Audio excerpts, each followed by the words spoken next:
entitled Level 2. 13:16 is the time. This afternoon is a very special afternoon on this show because I have not only one but two artists that have visited me this afternoon. And today we'll be talking to KazmatiQ in the next few minutes. But before we do that, let's get into some music done by KazmatiQ. It's a record entitled Hunting Season. And after that, we'll get into a conversation where we'll find out who he is and what he's getting up to, and also if there's any future projects that we should be looking forward to. So here is music by KazmatiQ. It's a record entitled Hunting Season on Lusaka Radio's Local City Countdown.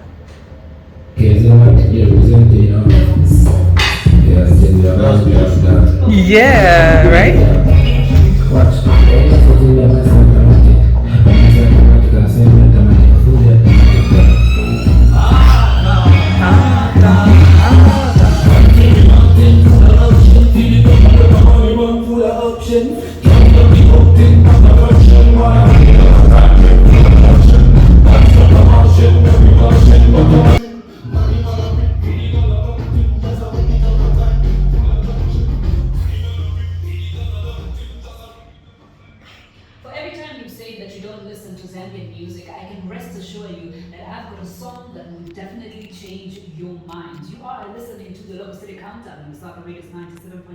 And that is music by KazmatiQ with a record entitled Hunting Season. And ladies and gentlemen, we do have KazmatiQ in the studio with us this afternoon. Hi, how are you? I'm good, thank you, Tash. How are you doing this I'm good, thank you. How's your weekend going so far? Well, my weekend's going great. Thank you for having me here. So it's definitely a beautiful weekend. All right, it's nice to meet you. And also it's great of you to come and pay us a visit this afternoon.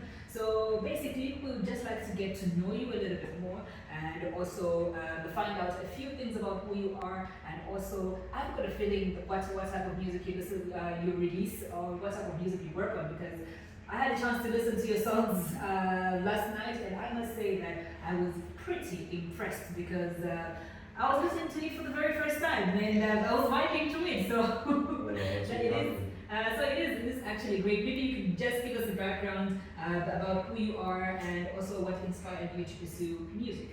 Okay, so KazmatiQ in a nutshell is a Zambian artist. I usually record dancehall music, reggae and dancehall music, Afro-pop, although I'm versatile. Yeah, for people who know me, I started out as a rapper. Yeah, a lot of rap actors, if you know the boys. And KazmatiQ music is about positivity. There's so much negativity going around, so KazmatiQ is pretty much about positivity. All right, what inspired you to go the dancehall route since you started off as a hip hop artist? Okay, so for me it was a personal thing because I noticed with dancehall music it was not only just lyrics, but it was message as well. You know, so the culture of having music as something which should send messages to different people gave me the vibe or energy that that's the type of music I should be making. Music that at least has a message. Okay, all right. We've talked about your musical style. What do you think sets you apart from other artists? You've mentioned that you're a versatile artist. You started out as hip hop, and here you are now giving us pretty good dancehall music that we can vibe to. But if you were to like say a few things that set you apart from every other artist, what do you think that is? Well, so for people who know me, they call me Mr. Automatic. Okay. That's because for me it's pretty much automatic. I can literally come up with melodies on any rhythm that you give me, any beat, any style. So the one thing that sets me apart is, for me, it's automatic. It's like these melodies just flow through, you know. So that's one thing that sets me apart. Okay, so if we ask you to make lyrics about cheeseburgers? Oh yes, I definitely. It would be very interesting to hear. All right, so your songwriting process. You talked about how music for you needs to have a specific message. What does your songwriting process look like? How do you have a specific routine, or that helps you set the mood for you to be able, to come up with lyrics that you feel, yes, this is it, this is being put out there? Alright, so for me, my process is I do a lot of freestyle sessions. So I do get my skeletons from my freestyle sessions, and from there I will find something that is definitely something I can build. So when I have that skeleton, I work on it, and my process usually comes through listening to different instrumentals and different rhythms. That way I can at least find something that matches with the energy that I'm feeling at that particular point in time. Yes, so for me, it's definitely the environment I'm in and the type of energy that I'm feeling. That's how my writing process is. So one morning you find me writing a happy song, the next morning you find me writing a mellow song, because maybe that's how I feel.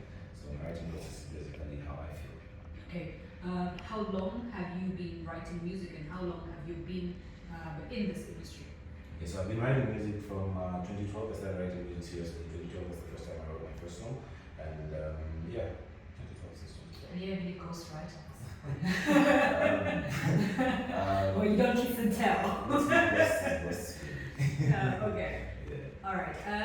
So with the current dancehall scene that we have in this industry, I think when you talk about it, there's some notable names that you can mention that have been doing it for a while. Have you thought about collaborations with the people that are currently doing a similar type of music that you are doing?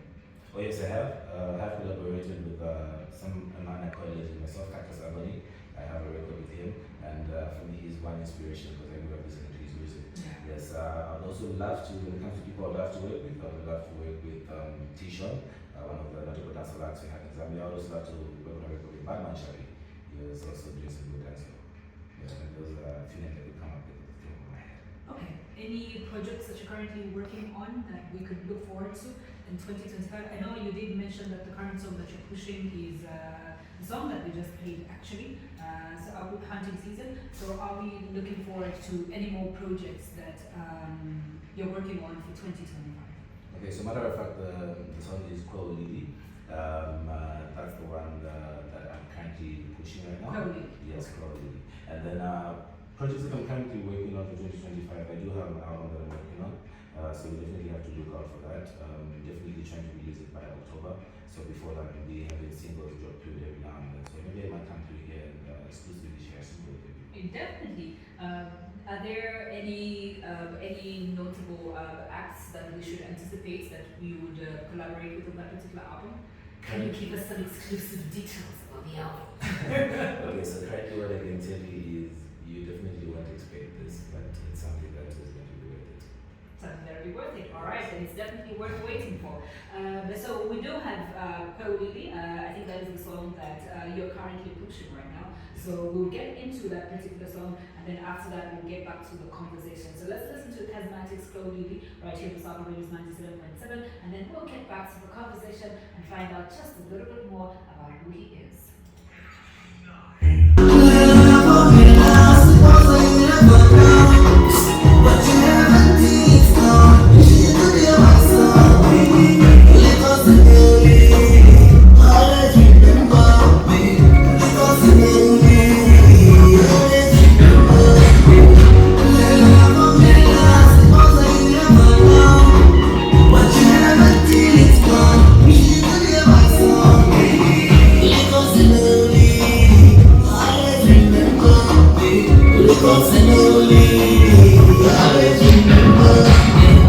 Music by KazmatiQ with a record entitled Kwewili, and he says that this is one of the most sober songs that he's ever done. So I would like you to explain to us the inspiration behind this particular record.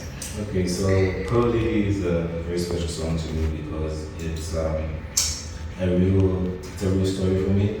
It came at a point in time when I realized you have to appreciate things that you have while you have them. You know, we don't have to remember something when it's gone or when it's too late. You can still treasure what you have. It could be a job, it could be a family member, it could be a loved one. So Kwewili is very special to me like that. All right. So you've been in the industry for a while now. Are there any challenges that you face coming into the industry, and also just having to move from like one genre to another? Are there any particular challenges that you face, or even in terms of collaboration with other artists and producers?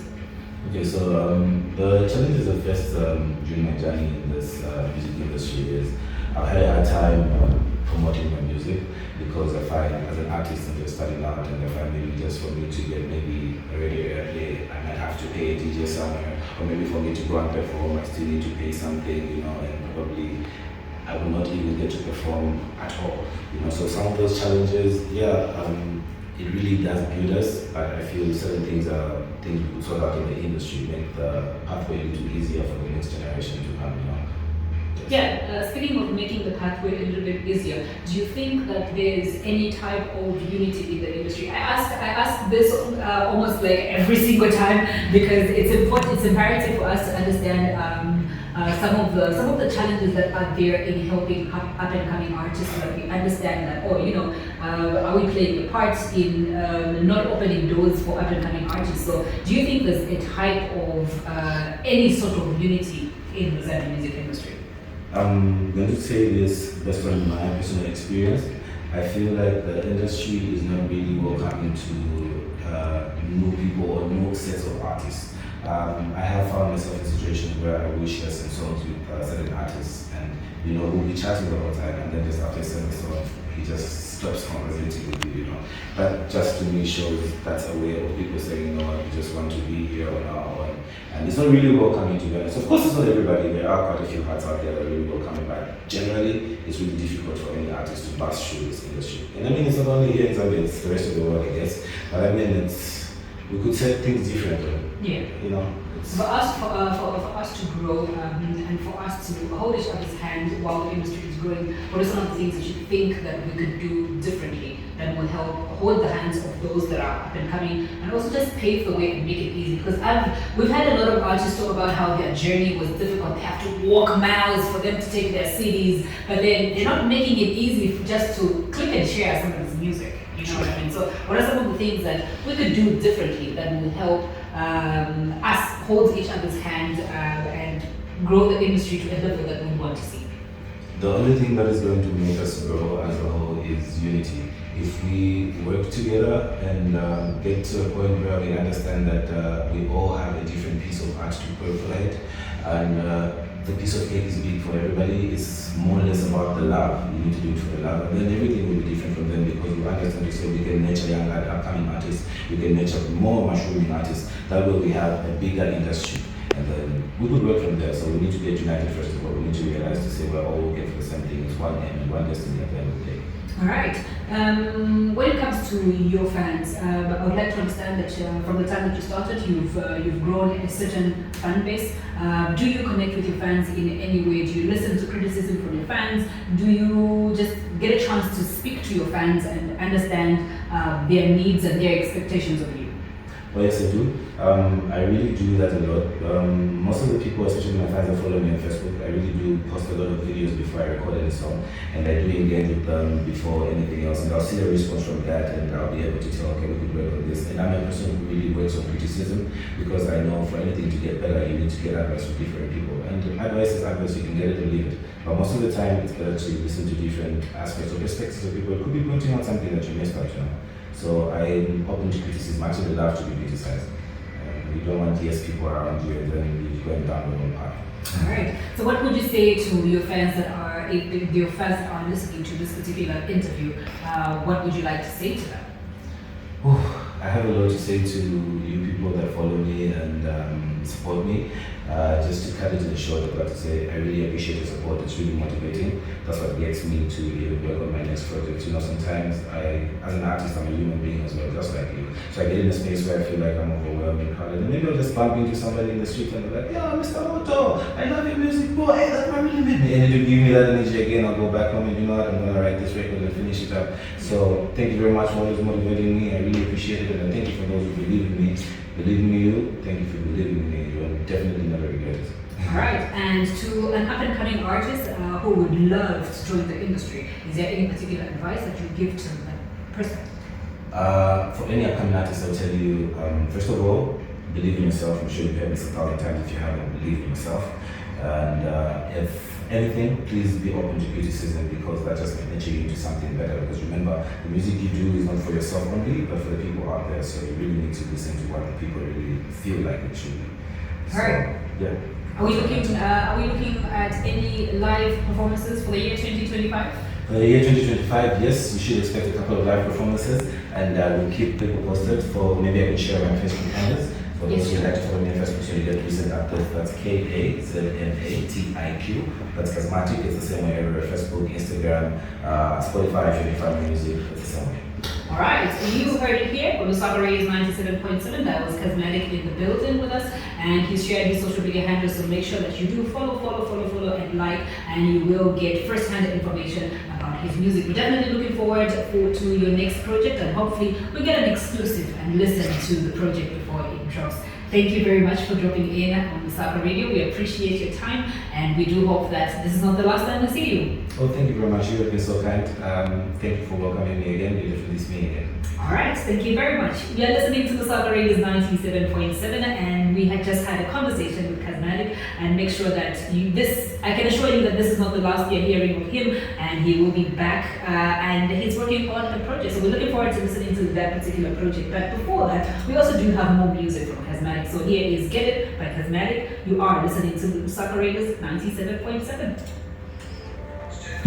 Yes. Thank you very much. Thank you so much for coming in. No, thank you. That was really satisfying. Yes.